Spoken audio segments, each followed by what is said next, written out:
ঘুম যদি না আসে গভীর রাতে, প্রভুর প্রেমে জাগো তাসবিহাতে। ঘুম যদি না আসে গভীর রাতে, প্রভুর প্রেমে জাগো তাসবিহাতে, প্রভুর প্রেমে জাগো তাসবিহাতে।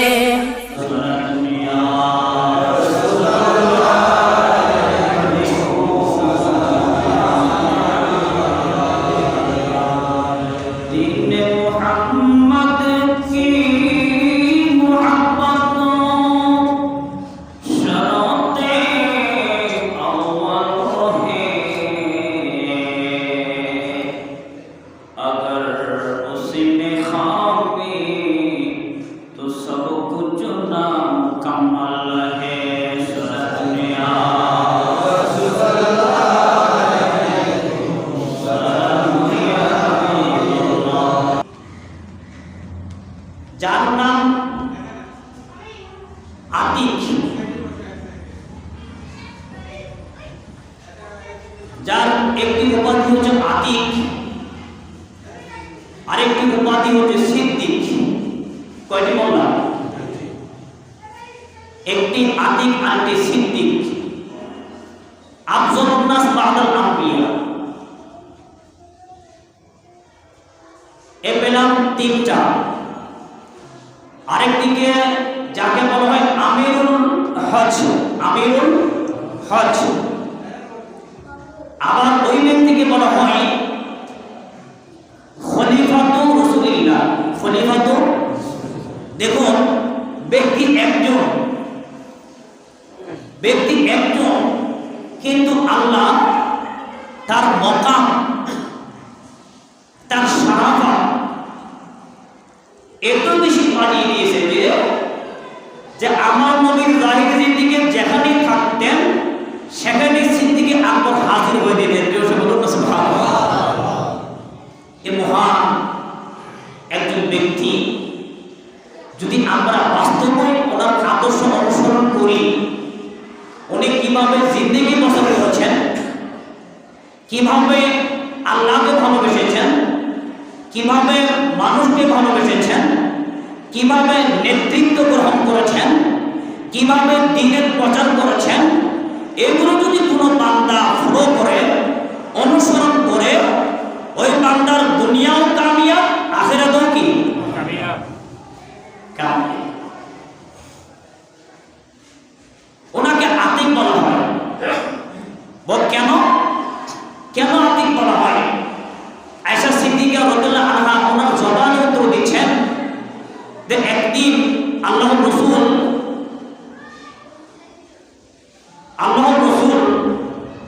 সিদ্দিক আকবরকে দেখে দেখে বললেন, ইয়া আবা বকরি আনতা আতিকুল্লাহ মিনান নার। জোরে বলুন সুবহানাল্লাহ। ইয়া আবা বকরি আনতা আতিকুল্লাহ মিনান নার। আমি আয়েশা সিদ্দিকের সাক্ষী যে আমি দেখতে পাচ্ছি আমার বাবাকে উনি বললেন আতিকুল্লাহ মিনান নার। হে আবু বকর, তুমি এমন একজন ব্যক্তি যিনি জাহান্নামের আগুন থেকে সম্পূর্ণ মুক্ত। জোরে বলুন সুবহানাল্লাহ। নবী পাকের জবানে এবার দেখে দেখে বলতেছিলেন। এবার আসুন সিদ্দিক। কেন সিদ্দিক বলা হয়? আমার সম্মানিত ইসলামী বন্ধুরা, কেন সিদ্দিক বলা হয়? এখানে দুইটি বিষয় রয়েছে। কেউ বলেছেন মেরাজকে উনি সর্বপ্রথম সাক্ষ্য দিয়েছেন, আর কেউ বলেছেন না না, উনি ইসলাম গ্রহণ করার পূর্বে যেভাবে সত্যবাদী ছিলেন তখনও মিথ্যা কথা বলতেন না, ন্যায়নিষ্ঠ ছিলেন, অত্যন্ত ভালো মানুষ ছিলেন, মানবতার যোগ্য যত বৈশিষ্ট্য রয়েছে সকল সততার বৈশিষ্ট্য সিদ্দিক আকবরের মধ্যে ছিলেন। তাই জন্য গোটা জাতি ওই ব্যক্তিকে সিদ্দিক বলে জানেন। আলহামদুলিল্লাহ। এভাবে আমার বন্ধুরা, ওনাকে আমিরুল হজ বলা হয়। মক্কা বিজয়ের পর নবম হিজরিতে যখন ইসলামের প্রথম হজ শুরু হয়ে গেল, আমার বন্ধুরা, আমার নবী কাউকে আমিরুল হজ বানাই নাই, শুধু কমিটিকে আমিরুল হজ নিযুক্ত করেছেন, উনি হচ্ছেন আবু বকর সিদ্দিক। সুবহানাল্লাহ। এভাবে দেখুন, বলা হচ্ছে এই ব্যক্তির গুণগান করলে, এই ব্যক্তির আলোচনা করলে একদিকে তো ইবাদত তো ঠিক আছে, বান্দার জীবনের যত সগীরা গুনাহ আছে, যত বাতিনি সাগাইর গুনাহ আছে, সিদ্দিক আকবর ওসিলাই সকল গুনাহ আপাত মস্তক ঝরে পড়ে যাবে। জোরে বলুন সুবহানাল্লাহ। তাই আমার বন্ধুরা, এত মহান ব্যক্তি, মহান সত্তা, আমার নবীকে প্রাণ দিয়ে ভালোবাসতেন। আল্লাহর ভালোবাসার কোনো কমতি ছিল না, নবীর ভালোবাসার কমতি ছিল না, মানবতার ভালোবাসার কোনো কমতি ছিল না। কেন আমার বন্ধুরা, বর্তমান জমানায় মেম্বার হওয়ার জন্য, এমপি হওয়ার জন্য, মন্ত্রী হওয়ার জন্য, চেয়ারম্যান হওয়ার জন্য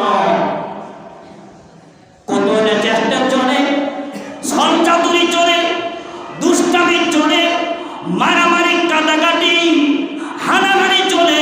আমার বন্ধুরা, যে কোনো ভাবে হোক না কেন আমাকে এমপি হতে হবে, মন্ত্রী হতে হবে, মেম্বার হতে হবে, চেয়ারম্যান হতে হবে, আমাকে নেতা হতে হবে। কিন্তু না না, সিদ্দিক আকবর বলেন না না, সেভাবে মেম্বার চেয়ারম্যান হওয়া যায় না।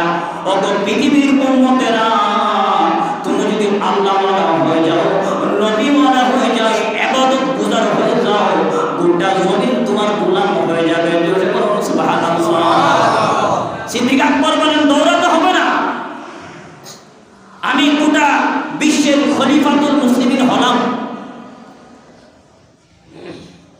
আমি কখনো খেলাফত চাই নাই, আমার নেতার দরকার নাই, আমার নেতৃত্বর দরকার নাই, আমার প্রয়োজন নাই। কিন্তু দেখা গেল নবীর জাহির জিন্দেগি যখন সমাপ্তি হয়ে গেল, বন্ধুরা, সকল সাহাবায়ে কেরাম সাদ ইবনে উবাদার বাড়িতে হাজির হয়ে গেলেন। সাদ ইবনে উবাদার বাড়িতে হাজির হলেন। হাজির হয়ে আনসারের পক্ষ থেকে একজন সাহাবী ওয়াজ করতেছিলেন, মুহাজিরিনদের পক্ষ থেকে ওয়াজ করতেছিলেন। আনসার সাহাবীগণ বলেন, নবীর যেহেতু জাহির জিন্দেগি শেষ হয়ে গিয়েছে, এবার আনসারদের পক্ষ থেকে একজন প্রতিনিধি নিযুক্ত হবে। আরেকদিকে মুহাজিরিন বলেন, আমাদের পক্ষ থেকে একজন প্রতিনিধি নিযুক্ত হবে। এভাবে পরস্পর আলোচনায় লিপ্ত হয়েছেন। ঠিক ওই সময়ে হযরত ফারুক আযম বলেন, ওগো আমার নবীর সাহাবারা, তোমরা কি ভুলে গিয়েছো? তোমাদের কি খেয়াল নাই? তোমাদের কি অবগত নাই? তোমরা কি জানো না আমার নবী পৃথিবীতে থাকাকালীন যখন অসুস্থ হয়ে গিয়েছিলেন, অসুস্থ হওয়ার পর মসজিদে নববীতে নামাজ পড়ানোর কোনো শক্তি নাই, আমার নবীর ক্ষমতা নাই, নবী অসম্ভব হয়ে গিয়েছে। অসুস্থতার কারণে ঠিক মসজিদে নববীর মধ্যে ফারুক আযমকে নামাজ পড়াতে দেন নাই, উসমান গনিকে দেন নাই, হযরত আলীকে দেন নাই, কোন সাহাবাকে দেন নাই। শুধু একজন ব্যক্তিকে আমার নবীর স্তরে বিশুদ্ধ ইমামতির দায়িত্ব দিয়েছিলেন, আর উনি হচ্ছেন সিদ্দিক আকবর। সুবহানাল্লাহ। হযরত ফারুক আযম খেয়াল করে দিলেন, ওগো আনসারগণ, তোমরা চাচ্ছ তোমাদের একজন ব্যক্তি প্রতিনিধি হোক, মুহাজিরিনগণ তোমরা চাচ্ছ তোমাদের একজন ব্যক্তি প্রতিনিধি হোক। তোমরা কি ভুলে গিয়েছ আমার নবী পৃথিবীতে থাকাকালীন জাহির জিন্দেগিতে একজন ব্যক্তিকে শুধু ইমামতির দায়িত্ব দিয়েছে, সেটা দ্বারা প্রমাণ হয় উনি হবেন গোটা কায়নাতের খলিফাতুল মুসলিমিন। জোরে বলুন সুবহানাল্লাহ। এ কথা বললেন। আর ওইদিকে যায়েদ বিন সাবিত বললেন, তোমরা চাচ্ছ মুহাজিরিনদের মধ্যে যারা হিজরত করেছেন তাদের মধ্যে থেকে একজন নবীর স্থলাভিষিক্ত হবে, তাহলে তোমরা এই কথা কি ভুলে গিয়েছ? নবীও তো হিজরত করেছিলেন, নবীও মুহাজিরিন ছিলেন, তাই নবীর স্থলাভিষিক্ত যিনি হবে উনি মুহাজিরিনদের মধ্যে থেকে হবে, আর শ্রেষ্ঠ মুহাজিরিন হচ্ছেন হযরত আবু বকর সিদ্দিক। মানে কোনো দিকে ফেরানোর সুযোগ নাই, আসতেই হবে। এই জন্য উনি ছিলেন আফজলুন নাস বাদাল আম্বিয়া, নবীদের ভরে গোটা কায়নাতের মধ্যে মানুষের মধ্যে যিনি সবচেয়ে দামি, সবচেয়ে গুণের অধিকারী, সাহাবা কেরামদের মধ্যে যিনি সবচেয়ে সর্বশ্রেষ্ঠ মর্যাদার অধিকারী, উনি হচ্ছেন আবু বকর রাদিয়াল্লাহু আনহু। সুবহানাল্লাহ। তাই আমার বন্ধুরা, যায়েদ বিন সাবিত সর্বপ্রথম ওনার হাত ধরলেন, হাত ধরে বললেন, এই সিদ্দিকে আকবর উনি হবেন আমার নবীর খলিফাতুল আউয়াল, খলিফাতুল মুসলিমিন। আমি ওনার হাত উত্তোলন করলাম। এভাবে উত্তোলন করার পর হুজুর ফারুক আজম রাদিয়াল্লাহু আনহু বলেন, আমি সর্বপ্রথম আমি সিদ্দিকে আকবরের হাতে হাত রেখে আমি বাইত গ্রহণ করলাম। বলুন সুবহানাল্লাহ। এবার সাহাবা কেরাম স্টপ, নীরব, পর্যায়ক্রমে দেখতেন আমার বন্ধুরা, ওনারা একে একে হাতে হাত রাখলেন। হাত রেখে দেখা যায় শুধু তাই নয়, একদা ফারুক আজম, একদা ওসমান গনি, একদা হযরত আলী পর্যন্ত জলিল কদর যত সাহাবা কেরাম ছিলেন সবাই মিলে সিদ্দিকে আকবরের হাতে হাত রেখে ওনার প্রতিনিধিত্ব অত্যন্ত আন্তরিকতার সাথে মেনে নিয়েছিলেন। জোরে বলুন না আলহামদুলিল্লাহ। এই ব্যক্তির গুণের কোনো শেষ নাই। কোন দিকে বর্ণনা করবো আমার বন্ধুরা? একদিন সরকার মদিনা মসজিদে দুঃখিত কাবা শরীফের নামাজ পড়তেছিলেন, নামাজ আদায় করতেছিলেন। ওই সময় উকবা ইবনে আবু উমাইদ নামক একজন ব্যক্তি মুশরিক, সে তার চাদর খুলে নবী যখন সেজদায় গেলেন, ওনার ওই উকবা তার চাদর দ্বারা নবীর গলায় ফাঁস লাগিয়ে দিলেন। নবীর গলার মধ্যে চাদর দ্বারা ফাঁস লাগাইয়া দিলেন। নবীকে হত্যা করবে সেই লক্ষ্যে দূর থেকে সিদ্দিক আকবর দেখে ফেললেন। দেখে দৌড়ায় গিয়ে উকবাকে ধাক্কা দিয়ে ফেলে দিলেন এবং বললেন, ওগো উকবা, তুমি এই ব্যক্তিকে হত্যা করতে চাচ্ছ, তার দোষ কি? তার সমস্যা কি? তার সমস্যা কি এটাই, আতাকতুলুনা রাজুলান আইয়াকুলা রাব্বি আল্লাহ ওয়া ক্বাদ জাআকুম বিল বাইয়িনাতি মির রাব্বিকুম। জোরে বলুন সুবহানাল্লাহ। হযরত সিদ্দিক আকবর বলেন, তার দোষ কি এটাই? আতাকতুলুনা রাজুলান আইয়াকুলা রাব্বি আল্লাহ, তোমরা কি তাকে এই জন্য মারতে চাচ্ছ যে উনি আইয়াকুলা রাব্বি আল্লাহ, যে উনার জবান থেকে শুধু একটা কথা বলেন, আমার রব আল্লাহ। বলুন আমার রব আল্লাহ।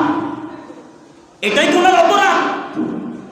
ওয়াকাদ জাআকুম বিল বাইয়িনাতি মির রাব্বিকুম। ওগো উকবা, এই কথা জেনে রেখো, ইনি সাধারণ কোনো মানুষ নয়, উনি আল্লাহর রাসূল, মনোনীত আল্লাহর নবী। উনি আল্লাহর পক্ষ থেকে স্পষ্ট দলিল নিয়ে পৃথিবীর জমিনে এসেছেন। সুবহানাল্লাহ। এশার বলেন, জুন্নামে মুস্তাফা চুমে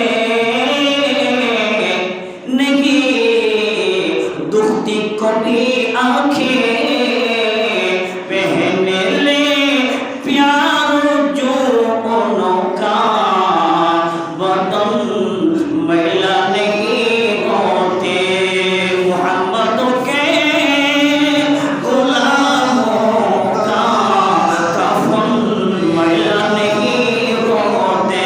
सलामिया সালামিয়া। এভাবে আমার বন্ধুরা, শুধু নবীর প্রেম নয়, শুধু নবীর প্রেম নয়, মানুষের প্রতি যার অগাধ ভালোবাসা শ্রদ্ধা ছিল, উনি খেলাফতের কোনো আশা করেন নাই। খেলাফত নিজে নিজেই দুনিয়া ওনার পিছনে ঘুরেছে, কারণ উনি আল্লাহওয়ালা, নবীওয়ালা, ইবাদত গুজার দুনিয়া চাই না। আর আমার বন্ধুরা, বর্তমান দুনিয়ার জন্য কত হানাহানি কাটাকাটি। কিছুদিন পূর্বে এই ঘটনা দেখতে পেলেন, শুধু দুনিয়ার জন্য হত্যা করা হলো আমার বন্ধুরা। তাই আমার ভাইরা, যদি সিদ্দিক আকবরের আদর্শকে কোনো ব্যক্তি অনুকরণ করে, ওই ব্যক্তি অবশ্যই অবশ্যই আল্লাহ ওয়ালা হয়ে যাবে, ঠিক কিনা বন্ধুরা?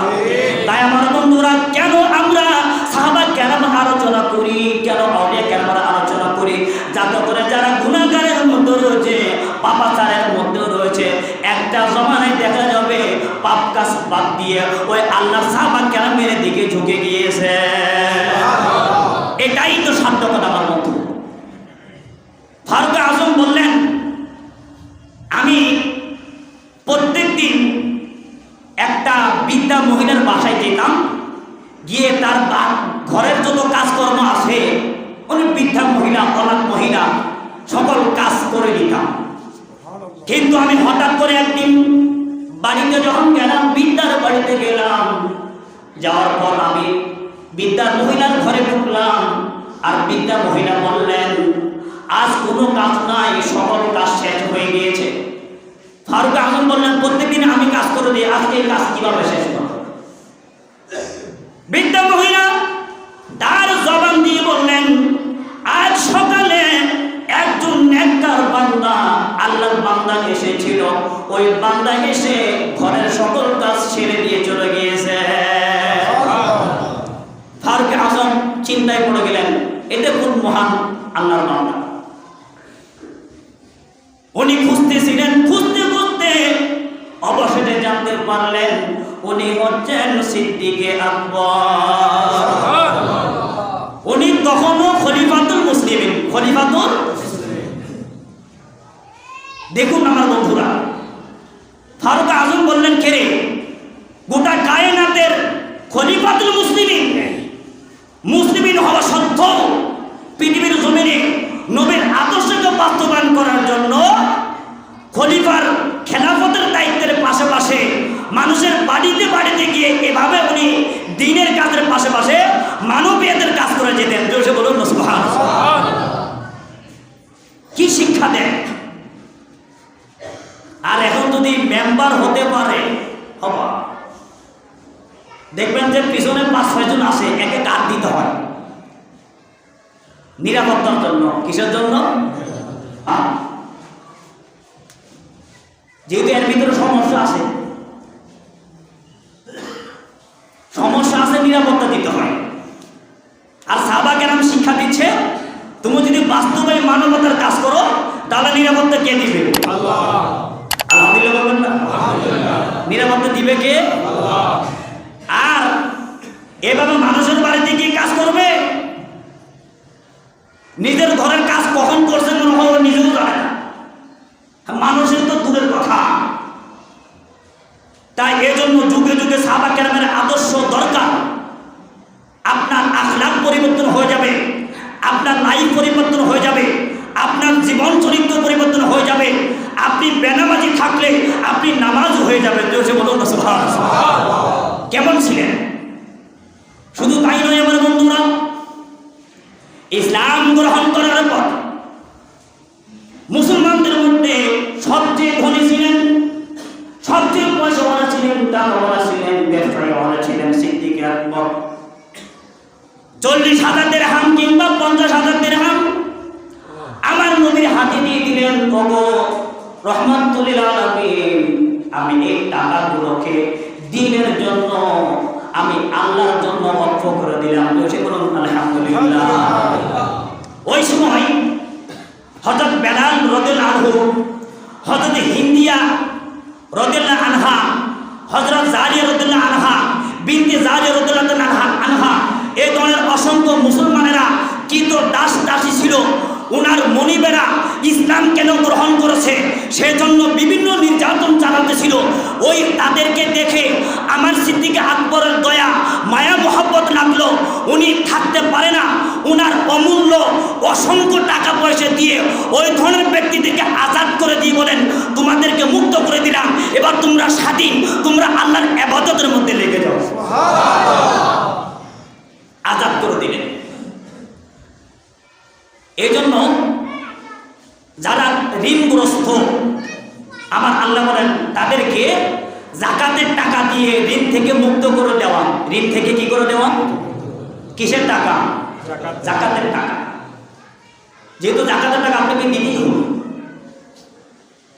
এই যে মানবীয়তার একটা মানুষের প্রতি দয়া মায়া সিদ্দিক আকবরের,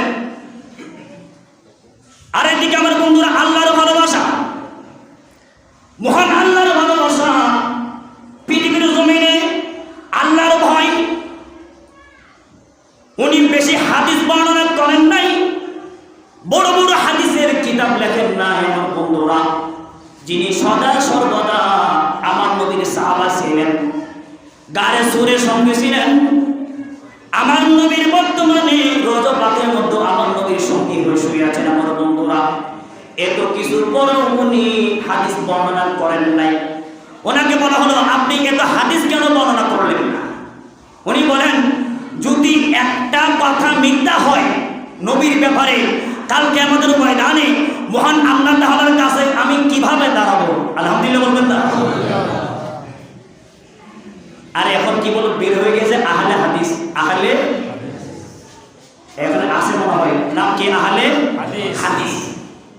হযরত সিদ্দিক আকবর যাতে একটা হাদিসের মিথ্যা না হয়, যে নবী বলেছেন এ কথা যাতে ভুল না হয়, কালকে আমাদের ময়দানে জবান কেটে দিবে, এজন্য খুব অল্প সংখ্যক হাদিস বর্ণনা করেছেন।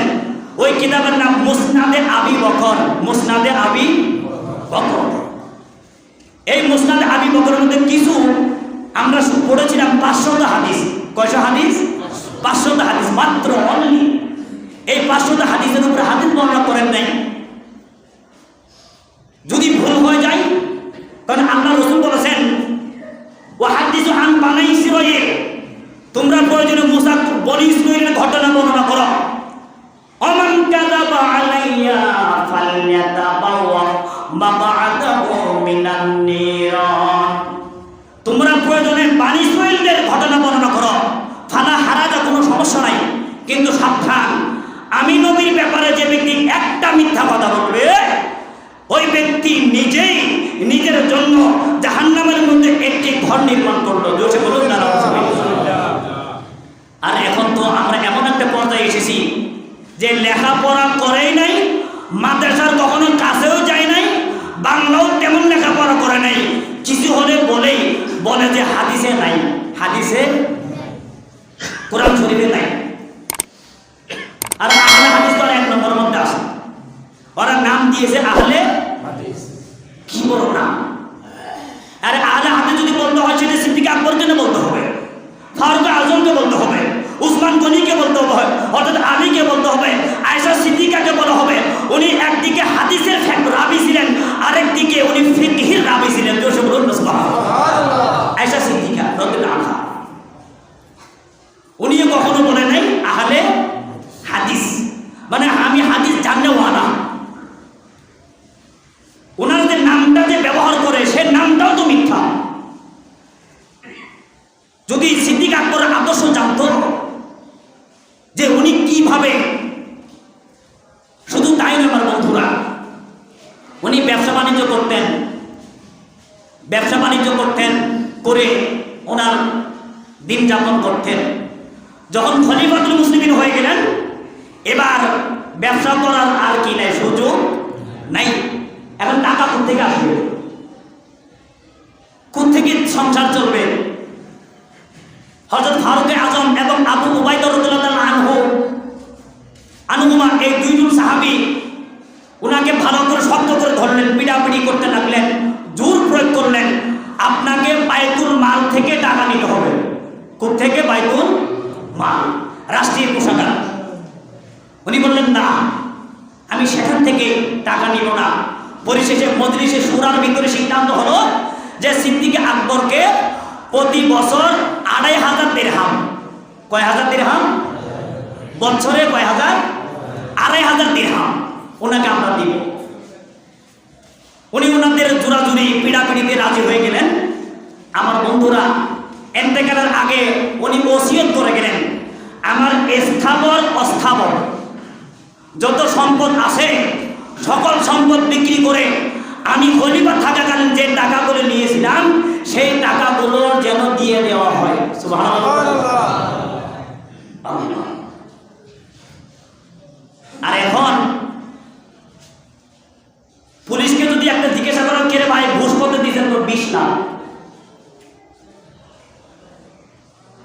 এই 20 লাখ যে পর্যন্ত উঠানো হবে না সে পর্যন্ত কিন্তু শান্তি নেই। এখন যে ঘুষের ছড়াছড়ি, আল্লাহ এবং আল্লাহ রসুলের খবরই নেই। এই ঘুষ কাকে খাওয়াচ্ছে, মা বাবা কাকে খাওয়াচ্ছে, সুদ কাকে খাওয়াচ্ছে, যারা হারাম কাজে লিপ্ত ওর কখনো শান্তি আওয়াজ দেন না, শান্তি নাই। একজন ব্যক্তি বলেন না এই হ্যাঁ শক্তি থাকে বলেন, সন্তান দিয়ে কষ্টে আছে যে হারাম খাচ্ছে খবর নেই, কিন্তু অফিসে গেলে তো খবরই থাকে না। কিন্তু আমার বন্ধুরা না, আজ হোক কাল হোক 2 দিন পরে হোক হারাম টাকা বের হয়ে যাবে। যে কোনো প্রকারণে সন্তান দিয়ে হোক, আত্মীয় স্বজন হোক, বিল্ডিং ভেঙে যাবে, বিল্ডিং নষ্ট হবে, বিল্ডিং বরবাদ হবে, ধ্বংস হবে, অনিবার্য। আপনি লিখে রাখতে পারেন, ডেট দিয়ে আসে হুজুর বলছেন। আর এই বিষয়টা যদি বুঝেন, বড় হুজুর ঘুষ ছাড়া চাকরি হয় না, তো চাকরি হবে কেন? ভরসা কার উপর? জোরে বলেন না, কার উপর? আল্লাহ সাক্ষী। আপনি কি কখনো নামাজ পড়ে ফরিয়াদ করেছেন? আপনি কি এশারার পরে সালাতুল হাজাত পড়েছেন? আপনি কি আমল করেছেন? আপনি কি খুদার জিকির করেছেন? যদি ফারুক আজমের জমানায়, সিদ্দিক আকবরের জমানায় গোটা দুনিয়া যদি ওনার গোলাম হয়ে যায়, বর্তমান জমানাও আপনার গোলাম হয়ে যাবে। এই বিশ্বাস তো আমার থেকে নাই। এখন বিশ্বাস হয়ে গেছে যে ঘুষ ছাড়া কি না চাকরি, এটা তো আমার বিশ্বাসে পরিণত হয়ে গেছে। আর ঘুষ ছাড়া চাকরি যদি না হয়, চাকরির দরকার নেই। খাওয়াবেন কে? উনি আমাকে পাঠিয়েছেন, উনি আমার রিজিকের ব্যবস্থা করবেন। আল্লাহ বলেন ফাইদা কুদিয়াতুস সালাত ফান্তাশিউ ফিল আরদি, আমি তোমাকে শুধু মসজিদের জন্য পৃথিবীতে বানাই নাই, তুমি শুধু আমার ইবাদত করবে সেই জন্য আমি তোমাকে বানাই নাই। নামাজ শেষ, এবার জমিনের মধ্যে হালাল রিজিক তালাশ করো। আমি মসজিদে শুধু বসে থাকার কথা বলি নাই, তোমার স্ত্রী বাল বাচ্চা তাদেরকে বাঁচানো, মা বাবাকে বাঁচানো, পরিবার পরিজনকে বাঁচানো ফরজ। বাঁচানো কি? নামাজের মতো ফরজ। তুমি তাদেরকে বাঁচাও। এই শিক্ষাই তো সিদ্দিক আকবর দিয়েছেন। উনি তো বলেছেন রাষ্ট্রীয় টাকা আমার লাগবে না, আমি ব্যবসা করে চেষ্টা করবো কিছু ইনকাম করা যায়। এই শিক্ষা দেখুন, আমার নবীও হায়াত পেয়েছিলেন 63 বছর, উনিও কয় বছর? আলহামদুলিল্লাহ বলবেন না? আমার নবীও সোমবার, উনিও কি মিল দুনিয়া। শুধু তাই না আমার বন্ধুরা, এতেকালের আগে উনি বললেন আমার কিন্তু কাপড় সাপড় নাই, আমার কিছু পুরাতন কাপড় আছে, ওই কাপড়গুলো কাফন বানিয়ে আমাকে কবরে শোয়াই দেব। সুবহানাল্লাহ। দিনকে পৃথিবীর বাসীকে শিক্ষা দেওয়ার জন্য হোক বান্দারা গোটা জগতের জন্য পাগল হয়ে যায় না। লাভ কি আমার বন্ধুরা? বিশাল অট্টালিকা, মারা গিয়েছে 1টা বাজে 2টা বাজে মাটি, পরিবার পরিজন বললো তাদের ঢুকিয়ে দাও, তাদের ঢুকিয়ে তো সমস্যা দেরি হয়ে যেতে চায়। কিন্তু ওই পরিবারের জন্য নামাজ নাই, কালাম নাই, রোজা নাই, জিকির নাই, সন্ত্রাসী, মারামারি, হানাহানি, কাটাকাটি। এই বিষয়টা যদি, সেই জন্য আমার নবী বলেন ভাবিয়া করিও, করিয়া ভাবিয়া তাকাব্বাল কবর আনতাসু। এই শিক্ষায় তো সিদ্দিক আকবর রাদিয়াল্লাহু তাআলা জীবনী আলোচনার কারণ তো আপনার লাইফ চেঞ্জ হয়ে যাবে। আল্লাহ আযজা ওয়া জাল এই মহান হাস্তির আদর্শ যেন আমরা আমাদের জীবনও ধরে রাখতে পারি, আমল করতে পারি, সে সুযোগ ও তৌফিক সকল ব্যক্তিদেরকে দান করে জোরে বলুন আমিন। 22শে জমাদিউ সানি ওনার ওফাত শরীফ। আমার ইসলামী বন্ধুরা, এই ধরনের ব্যক্তির কাছে আমরা সবাই ঋণী। যদি বলেন আমি সিদ্দিক আকবরকে 5 লাখ দিব, গোটা জমিন দিব, হক আদায় হবে? যদি সিদ্দিক আকবর নবীর পরে ইসলাম প্রচার না করতেন, তাহলে আশা করা যায় এই দুনিয়াতে ইসলাম বলতে কিছুই থাকতো। ইসলাম শেষ, ইসলাম সমাপ্তি হইত। তো উনি পৃথিবীর মধ্যে ইসলাম বাস্তবায়ন করে গেলেন। এভাবে পর্যায়ক্রমে চলতেছিল। মাত্র 2 বছর 3 মাস, 2 বছর খেলাফত। আদর্শ রেখে গিয়েছেন। তাই আমাদের প্রত্যেকের উচিত শুকরানা স্বরূপ ওনার জন্য ফাতিহা দেওয়া। কি দেওয়া? আবার আরেকটা দল আছে বেদাতের ঘাটতি, শিরিকের ঘাটতি, নেফাকের ঘাটতি। কিছু হলেও বলবে যে সুন্নিরে বেদাত করে। সুন্নিরে কি করে? সুন্নিরে বেদাত করে, সুন্নিরে শিরিক করে। আরে লেখাপড়া তো হারামও নাই যে বেদাত কাকে বলে, শিরিক কাকে বলে ও জানেও না। ফাতিহা কি? আপনি একটা মুরগি পাক করবেন, মুরগি পাক করে সূরাতুল ফাতিহা পড়বেন, সূরাতুল তাকাসুর পড়বেন, সূরাতুল ইখলাস পড়বেন, সূরাতুল কাফিরুন পড়বেন, সূরাতুল ফালাক নাস পড়বেন, ফাতিহা শরীফ পড়ে আল্লাহর দরবারে ফরিয়াদ করবেন। জায়েজ আছে কিনা বন্ধুরা? আওয়াজ দেন না, জায়েজ আছে কিনা? তো এখানে ফাতিহা দিয়ে বেদাত কি হবে? এই বিষয়টা একবারে সহজ। আপনি তো সপ্তাহে কয়েকটা মুরগি খাচ্ছেন, কতগুলো গরু গোশত খাচ্ছেন, ভালো জিনিস খাচ্ছেন। আপনি খানার সময় কি বলেন? বিসমিল্লাহি ওয়া আলা বলেন না? বিসমিল্লাহি ওয়া আলা না জানলে শিখে রাখুন না, সেটাও দরকার নাই। আবার বলুন বিসমিল্লাহি ওয়া আলা বারাকাতুল্লাহ। এই ফাতিহা তো এখনো হয়ে গেছে। সুবহানাল্লাহ বলবেন না? কোন ব্যক্তি জানে না কি মাথা খারাপ, ওইটা আবার কি, এটা আবার কি নতুন বাইরে হয়েছে। আরে ফাতিহা তো আমার নবীর সুন্নত, নবীর সুন্নত। নবী কয় আঙ্গুলে ভাত খেতেন? আওয়াজ দেন না, কয় আঙ্গুল? একটা ব্যক্তি আছে কিনা আল্লাহ দেখতে। তা আপনি বলেন না বেদাত? নবী এক পা বসে আর এক পা দাঁড়িয়ে ভাত খেতেন, দেখেন না আপনি? এগুলো করলে কি বেদাত? এটা তো আমার নবীর সুন্নত। সুন্নত রসুল, সুন্নতে রসুল। নবী ভাত খাওয়ার সময় বিসমিল্লাহি ওয়া আলা বারাকাতিল্লাহ, বিসমিল্লাহি বিল্লাহিল্লাযী লা ইয়াদুররু মা ইসমিহি শাইউন ফিল আরদি ওয়া ফিস সামা ইয়া হাইয়্যু ওয়া কাইয়্যুম বলা হচ্ছে। এই দোয়া যদি যারা বিসমিল্লাহ বলে শুরু করবে, ওনাকে বিষ খাওয়াই দিল, ওই বিষ কোনো কাজ করতে পারবে না। এটাই তো আপনার ফাতিহা হয়ে গিয়া। ইনশাআল্লাহ আজিজ, কোন কোন ভাইরা হযরত সিদ্দিক আকবর জন্য ফাতিহা দিবেন? একবার হাত উঠান দেখি। আল্লাহু আকবার, নারে তাকবীর, নারে রিসালাত। আল্লাহ সুবহানাহু ওয়া তাআলা আমার সকল মুসলিম ভাইদেরকে নবীর আশেক, নবীর সাচ্চা গোলাম হিসেবে কবুল করে নিন। জোরে বলুন আমিন।